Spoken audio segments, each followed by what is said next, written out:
各位同学大家好，我们这堂课跟大家介绍 Watermarking for Sequential Circuits， 就是循序电路的浮水印的设计。那上一堂课我们跟大家介绍过 Combinational Circuit 的浮水印，那今天呢，我们更进一步来介绍 Sequential Circuit 的浮水印。那我们还是再回顾一下为什么要做浮水印？浮水印其实就是把一些讯息隐藏在你的色系里面，来做你的 IP protection。那基本上它目的就包括 copyright protection 啊 ，source tracking hidden 的 message 那基本上主要就是用来做你的 IP 的保护那基本上的话 ，watermarking 它基本上呢，在 sequential circuit 上面呢，我们一个可以的做法了就是说你 embed 的一个 hidden 的 string 到你的 sequential circuit 上面embed 的一个你原来电路里面没有，但是呢，而且是 hidden 的 string 到你的 sequential circuit 来做识别那基本上呢，因为这样做呢，你可能会有额外的 state 一般人也会有额外的 state 或者额外的 transition 因为这是原来电路没有的嘛，所以总是有些不同所以有额外 state 或额外 transition。但如果这样的话呢，一般因为你有额外的 overhead 了我们一直讲过，其实那个安全跟电路复杂度常常是一个 trade off 但是呢，你还是要尽量减少你的 cost， 你的复杂度因为这个 embedding 所造成的复杂度，你要越小越好那我们稍微讲一下浮水印基本上呢，你要的一些特色基本上的话，它要有强健性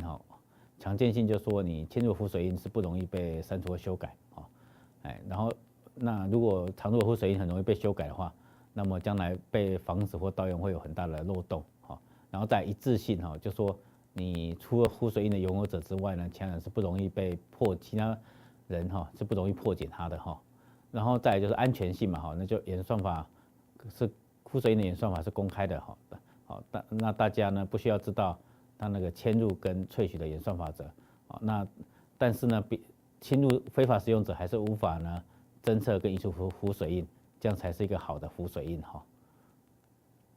那我们再解释一下就说我们今天要介绍的 sequential circuit 的那个的浮水印的一个例子那基本上呢，举例来说好了，假设你有一段文字那 is a data 那当然你浮水印只要变成 binary 的讯息嘛那我们可能用 MD5 这种编码方式把它变成一个一串的那个数字然后那其中我们截取最前面一小段然后这样来做说明，那后面部分我们用点点点，因为太长了然后呢这一段的那个 binary那基本上你浮水印要能够显现出来我们假设我们要嵌入的那个字串是01001001110那原来这个电路里面呢，它 input 是2 bit，output 是1 bit那我们要嵌入的话，依序001input 那就放01，output 是1然后再001 input 放00，output 放1然后001 input 放00，output 放1然后110然后 input 放11，output 放0那基本上呢，这是我们要嵌入的embedded 的 string 那但是呢，我们要去看这个，就是说你要嵌入，但是因为你就是 finite state machine 嘛 ，sequential circuit 那你 previous state 跟 next state 要怎么安排就是你的 state transition 要怎么安排才能够把这个 string 给 embed 进去那其实呢，我们看一下我们提过刚才提到就是说这个 embed 进去其实你会增加你的 cost 那当然要越小越好了那我们来看一下，这是一个 embed 的方法了那你 state 从 S0 开始嘛那 S0 开始的话，它可以到 S1那你 input 呢是01，output 是1，刚好符合你要 embed 的东西。那接下来呢，你可能自己再开一个额外的 state S4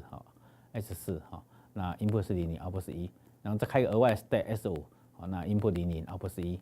然后再开一个额外的transition再开一个额外的transition从 S5 到 S2那 input 是1，output 是0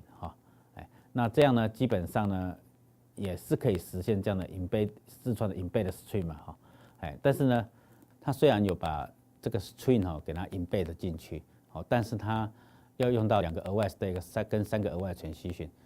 那主要原因就是因为它没有充分运用原来的 state 跟 transition，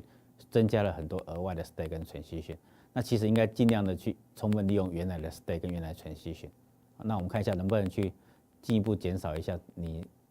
这个 watermarking 所需要的 cost。那这个是另外一个例子哈，对，另外一个做法了哈。那就是说一开始呢 S0呢，你把它 embed 啊，这个在 input 等于0.1的时候呢 ，output 是1，好这个，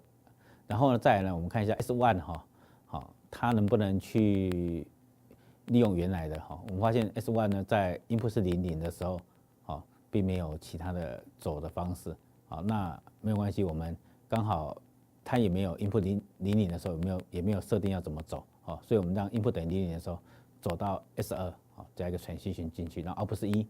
好，然后再来呢 S2的时候，我们发现呢刚好哈它在 input 等于，因为我们要 input 00 output 是1，刚好它在这边呢 S2 到 S3的时候 input 00 output 是1，所以呢我们就走这一条路，那这样就没有用到额外的transition，我就走原来的transition，好这样就很好，好，然后呢再来呢我们走 S 到 S3的时候呢，我们看它在 input 是11的时候 ，input 是11的时候，它也没有去预设说要怎么走。好，那我们这里呢就让 input 是11的时候呢，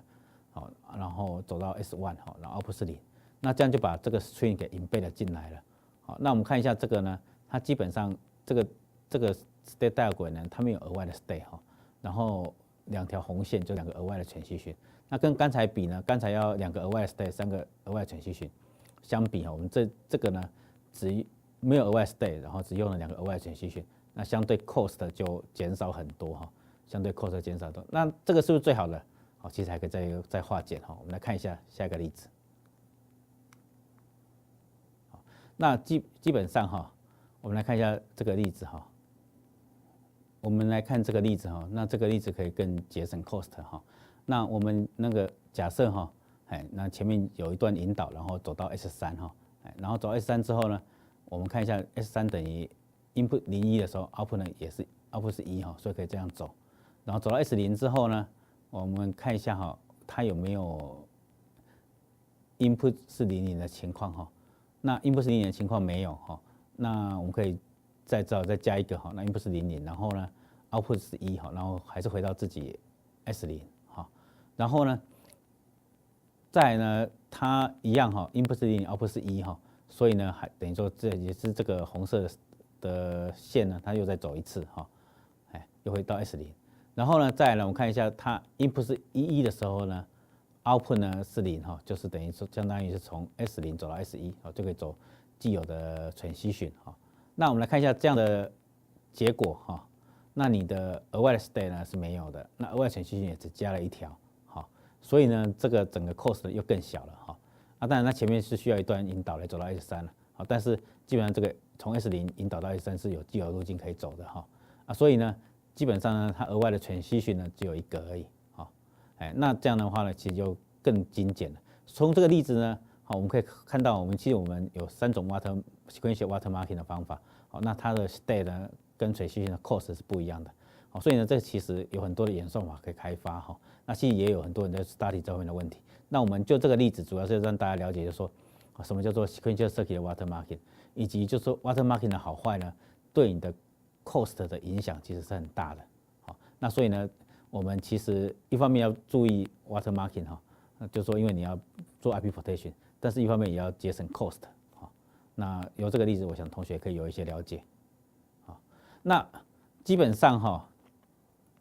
由于 IP 电路哈是可以由使用者自行将浮水印哈给加进去你的那个电路里面了哈，所以任何人呢都可以在已经被加入了浮水印的电路上面再加上自己的 watermarking， 所以哈在这个智慧财产的判定上哈，其实有时候呢你要怎么去追踪侵权行为，因为你别人可以在你 watermarking 上面再加 watermarking 哈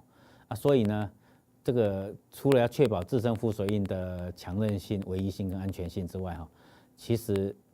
你也可以哈，透过第三方的组织哈来维护所需要保护的签名哈，这样呢也可以解决那个智慧财产哈的问题哈。那今天呢，我们跟大家介绍了 sequential circuit 的 watermarking， 好，那就是说透过那个 embed 的一些好你。给定的 string 好进入你的电路里面好，然后呢，那基本上因为这是你自己所 embed 的，好，所以呢你可以做识别好，那基本上呢，当然我们也可以从例子哈，我们举了3个好同样的 embed string， 然后有3种不同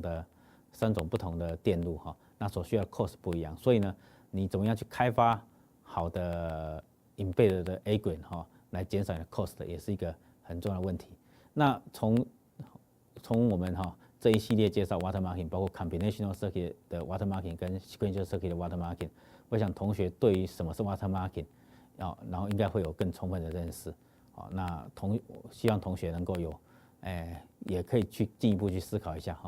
怎么去做电路 watermarking， 以及开发后续的演算法。好，那希望对同学有所帮助，谢谢大家。